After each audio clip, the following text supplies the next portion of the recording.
एक गांव में एक बड़ा साहूकार रहता था। वह साहूकार बहुत पैसे वाला था। आसपास के कई गांव में उसका बड़ा नाम था, लेकिन वह एक घमंडी आदमी था।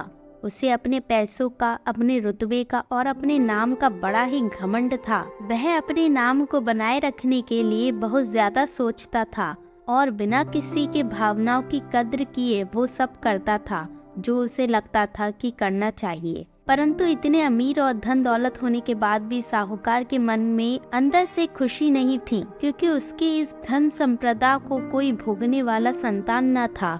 साहूकार को कई सालों बाद एक संतान प्राप्ति हुई थी। साहूकार ने अपने इस खुशी को मनाने के लिए अपने घर पर एक बहुत बड़ा कार्यक्रम रखा, जिसमें उसने आसपास के गांव के सभी श्रीमंत लोगों को और सिर्फ ऐसे रिश्तेदारों को जो पैसे वाले थे बुलाया था।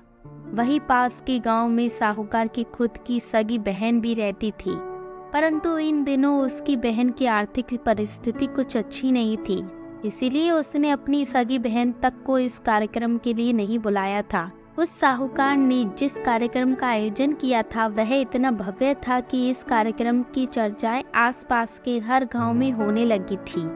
और इसके अलावा उस कार्यक्रम में इतने प्रसिद्ध और श्रीमंत लोग आने वाले थे कि यह खबर उस साहूकार की बहन तक भी पहुंच गई।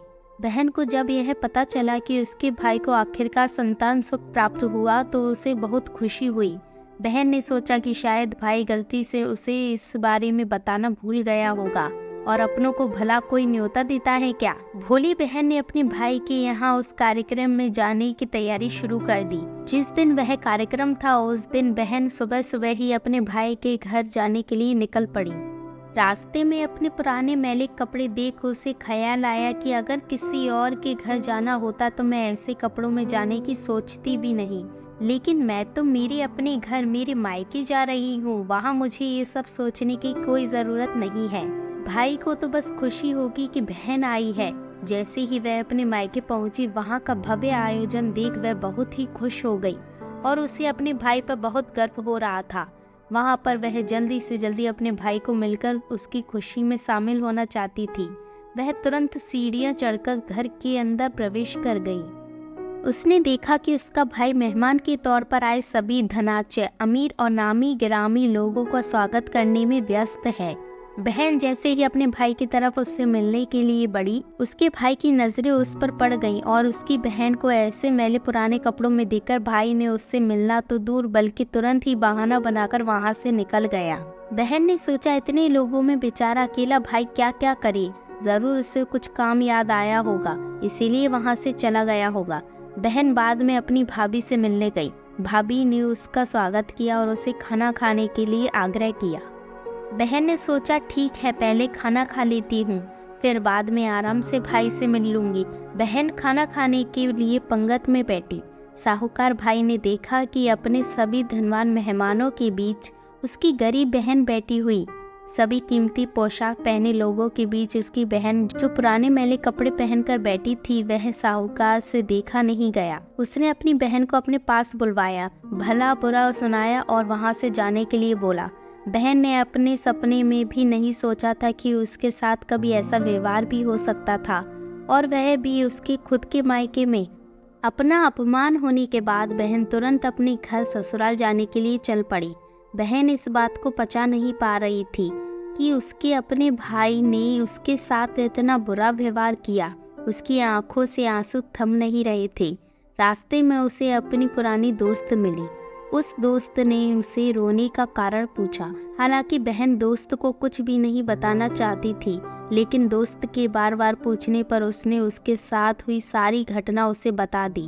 उसकी दोस्त एक समझदार महिला थी और काफी प्रैक्टिकल सोचने वाली थी। उसने कहा, अगर तुम मेरी बात मानो तो एक दिन तुम्हारा भाई खुद तुम्हें अपने यहाँ बुलाएगा और तुमसे माफ़ी मांगेगा। बहन ने उसे कहा कि मैं तुम्हारी हर बात मानूंगी, बताओ मुझे क्या करना होगा। दोस्त ने कहा कि तुम इस अपमान को, इस दुख को एक दिशा दे दो और कोई गृह उद्योग शुरू कर दो। उसमें इतनी मेहनत करो कि उस काम में तुमसे अच्छा कोई भी ना हो। बहन को अपने दोस्त की बात सही लगी। उसने घर पहुंचकर अपने आंसू पोंछकर उसी दिन से एक गृह उद्योग शुरू किया। उसने दिन रात मेहनत की, अपने साथ कई और गांव की महिलाओं को जोड़ा और देखते ही देखते उसका गृह उद्योग चल पड़ा। कुछ ही सालों में आसपास के 50 गांव में उसका नाम और रुतबा काफ़ी बढ़ गया और अब वह पैसों के मामले में अपने भाई से भी ज़्यादा बड़ी बन गई। भाई को भी जब यह पता चला कि उसकी बहन इतनी श्रीमंत हो गई है तो उसने सोचा कि एक बार उससे मिलकर आया जाए। वह जब अपने बहन को उसके घर मिलने पहुंचा तो बहन ने उसका किसी राजा महाराजा की तरह स्वागत किया, उसके पसंद का खाना खिलाया। बहन का ऐसा व्यवहार देखकर भाई को अपनी पिछली गलती का एहसास हुआ, इसीलिए उसने अपनी बहन को अपने घर होने वाली पूजा के लिए आमंत्रित किया।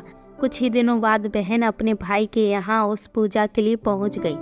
जैसे ही बहन अपने भाई के घर पहुंची, उसका भाई उसके स्वागत के लिए दरवाजे में ही खड़ा था। बहन अपनी महंगी गाड़ी में आई थी। उसने बहुत कीमती साड़ी और उससे भी ज़्यादा कीमती गहने दागिने पहन रखे थे।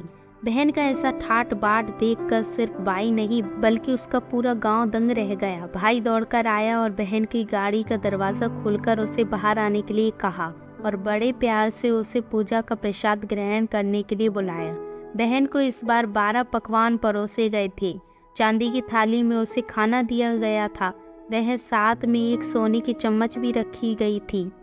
उसके बैठने के लिए बेशकीमती पाट रखा गया था। बहन को यह सब देखकर उसके वह पुराने दिन याद आ गए जब भाई ने उसे बिना खाना खिलाए ही भला बुरा कह कर वापस लौटा दिया था। बहन खाना खाने के लिए तो नहीं बैठी, लेकिन उसने अपने सारे कीमती दाग दगीने और जेवर उतारकर उस थाली के सामने रख दिए और खाने में से कुछ निवाले उन दाग दागिनों पर रख दिए। बहन का ऐसा व्यवहार देखकर सभी हैरान थे। किसी को नहीं समझ में आ रहा था कि बहन ऐसा क्यों कर रही है। आखिर वह क्यों उन जेवरों को खाना खिला रही है। जब सभी ने उससे पूछा कि वह क्यों ऐसा कर रही है, तब बहन ने सबके सामने बताया कि आज जो उसका इतना मान सम्मान हो रहा है वह दरअसल उसका नहीं, उसके इन्हीं कीमती दाग दागिनों और कपड़ों का हो रहा है, क्योंकि मैं तो अभी भी वही पुरानी साहूकार की बहन ही हूँ। अगर कुछ बदला है तो वह मेरी परिस्थिति है, मेरे कपड़े और गहने हैं। भाई ने अपनी गलती का एहसास होने पर इस बार अपनी बहन के पैर पकड़कर माफ़ी मांगी। बहन जो पहले भी अपने भाई से निस्वार्थ प्रेम करती थी, उसने अपने भाई को माफ़ कर दिया और उसे गले से लगा लिया। दोस्तों, पैसे सिर्फ हमारे जीवन को सरल बनाने के लिए है, जबकि रिश्ते जीवन में मिले किसी वरदान की तरह हैं। अगर उन्हें सच्चे मन से और निस्वार्थ भाव से निभाए जाएं, पैसे खर्च हो जाएं तो आप बाद में भी कमा सकते हैं, मगर रिश्ते खर्च हो जाएं, टूट जाएं, तो दुनिया का सारा धन भी आपको उन्हें वापस नहीं दिला सकता। धन्यवाद।